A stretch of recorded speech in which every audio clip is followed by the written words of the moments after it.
ഇപ്പം വരും ഒരാൾ വന്ന കണ്ട. എന്തിനാ വന്നേ ഇരുന്നാന്ന് വിചാരിച്ചത് ഇദ്ദേഹത്തിൻ്റെ വിചാരം ഇത് പഴുത്ത മാങ്ങയാണെന്നാ. ഹലോ മിസ്റ്റർ പരമോ, ഇത് പഴുത്ത മാങ്ങയല്ല, ഇതാണ് പച്ചമാങ്ങ. വേണ്ട പഴുക്കട്ടെ കേട്ടോ, പഴുത്തിട്ട് അമ്മ തരും. പിന്നെ ഇരുന്ന കണ്ട മോനെ, അത് പച്ച മാങ്ങ, അത് തരാൻ പറ്റൂല. ഇത് കണ്ട അച്ഛൻ നല്ല സൂപ്പർ അച്ചാറിട്ട് തന്നണ്ട. അച്ചാറെന്ന് പറഞ്ഞാൽ ഇതിൻ്റെ പേരാണ് എണ്ണ മാങ്ങ.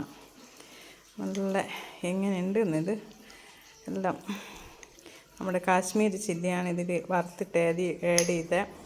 പിന്നെ നമ്മുടെ നല്ലെണ്ണയാണ് ആഡ് ചെയ്ത്. പിന്നെ ഉലുവ, ജീരകം, കടുക്, കായം എന്തൊക്കെ ചേർത്ത് സൂപ്പറാക്കി തന്നിട്ടുണ്ട് കേട്ടോ. അടിപൊളി ടേസ്റ്റാണ്. ഹലോ പഴുത്ത മാങ്ങ പഴുത്ത് കഴിഞ്ഞാൽ ഒന്ന് തരും കേട്ടാ. ഇപ്പോൾ ഓൾറെഡി ഇല്ല പഴുത്തത് കേട്ടാ.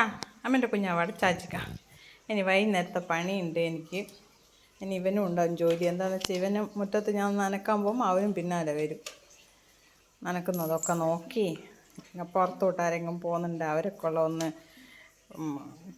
കൂടാനും പ്രശ്നം ഉണ്ടാക്കാനൊക്കെ നോക്കി. അല്ല ബാബാ, ഇതാ ചക്കര മുത്തേ.